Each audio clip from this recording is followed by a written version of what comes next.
Hello everybody and welcome to another fly tying video produced by the folks at AlaskaFlyFish.net. I'm Flashback Max, and today we're kind of doing a little bit of a tribute sort of fly here. This is a Conehead Zuddler, and this particular fly was actually tied by our late good friend Andy Sorensen. Just such a shock that what happened and everything, but Trouting Thomas came up with a great idea. We were kind of looking for some flies to do, and he said, well, hey, let's honor Andy and do this. So, well, this is a real great fly. I mean, I've tied a few of them, but I never really looked at them. I got kind of into them this afternoon, and I was looking at them in different styles and colors and things, and geez, they're a great looking pattern. The more I tie, the more I like them. Really, let's just run over Andy's here. I mean, he's got a little bit of red thread or whatever in the front here, kind of to hold the cone, and got some purple flash back over in here. Just a real nice, I can't tell if this is rabbit. If it's rabbit, it's really thick. It's a really nice rabbit strip. We got a collar of moose hair, and just kind of tied in, and it looks like he put some glue or something over here over the collar to pull it back or whatever. It looks really nice.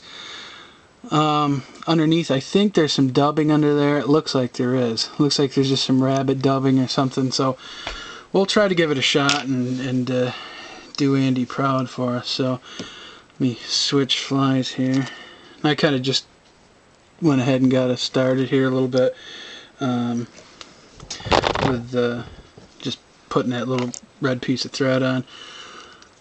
I'm using its monocord just so I don't break everything here, but trim that off. And we started with some, or Andy started with some purple Flashaboo in this particular pattern, and that's what we'll go with. Fairly good sized piece hanging off the back. And we'll just get that tied in like so. Alright, and the original pattern here, it looks like he started off and he tied this, tied the rabbit strip in the back first, or at least that's the way I'm gonna try to do it. So I'm gonna tie in this rabbit strip about the same length as the flash, maybe a little bit shorter, just so we can get the flash sticking out the back. Go around a couple of times. Get off there. I'm going to go 3 times, 3 good tight times, then right here in front, wrap it down and give it a real solid point to wrap in. And just take this part and just sort of lay it over the back. We'll use that in a second. About the only black dubbing that I have that looks good, I thought, I've tied a couple of them just to practice, is just, I got just some beaver dubbing that I've shaved off. I actually like the looks of it because it has, I left the guard hairs in it, and they actually stick out and kind of almost look like little rubber legs. If you look on Google and you put in Conehead Zuddler and do images, it comes out, and a lot of the patterns that people have tied have rubber legs on them. If I bump the camera or something here, I'm sorry, I don't mean to. Move it back just a little bit here for this. Get this in there. I'd say you want it bigger towards the front, so I kind of did that. You want to leave room. For the head we're going to put in. So there we go. And I'll take this nice piece of rabbit, kind of divide it, and try to get this V right about where the thread is. And if it won't stay up, see how it kind of goes back like that? Just take your finger and wet it down a little bit, and it'll kind of fold over there in the front. So we'll go 1, 2, 3, wrap a couple times in front, carefully trim that off down there. I'm going to wrap that under a little bit better so it stays. Alright, now we're going to do this moose hair collar. This looks sweet. Just taking some moose tail I'm trying here because I'm using these little pieces of moose that I have that were like $3 down here. I'm sure you guys can get as much moose as you want, but it comes fairly at a cost. I'm just sticking it in my stacker to get the tips evened up. Alright, get this nice and ready to go. Some junk in the bottom, we'll get that out. Now we'll see, about how far do we want that? Well, let's see, on Andy's it goes back, geez, leaving a little ways past the hook, but he's using a kind of a small hook. This is a little bit bigger hook, so I'm going to go maybe just about back to that, so right about there.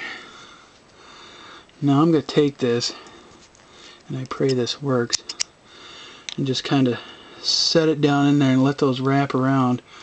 And go 1, 2, 3. Wrap those puppies under. But I'm going to do it nice and soft here in the back so they don't flare super duper bad. There, now you can just take it and sort of form it around, kind of push it where you need it or whatever. Now, I don't have this plethora of moose hair like I was saying, so I'm going to cheat.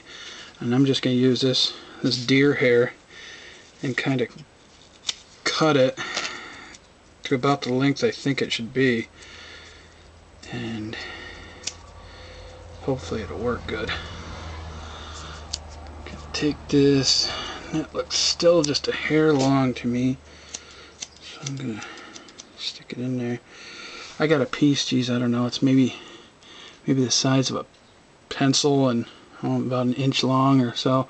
And what I'm going to do is I'm going to feed it onto the hook like this, kind of position it where I think I like it, and go around a couple of times like this, let that go, sort of take it and get it where you want. I went around 3 or 4 times. There we go, and then we'll go like that. Now mine's not going to be as fancy as Andy's with the, you know, nice glued back thing and or glued back collar and whatever, but we'll see here. So we'll get it in there, go around a few times, take that, cut that off. Okay, well here I'm going to do something because I've noticed it takes me forever to cut these exactly right. But what you want to do is you want to cut with the angle of the cone. So what I did is I've done a couple of them previously, and they look about like that, nice and laid back and swept back like that. So, well, Andy buddy, this one's for you. I only got to meet you once, but boy, that was a heck of a thing. Hey, if you guys see anything else you'd like, or would like Jason or I to put something together for you, let us know and we'll make it happen.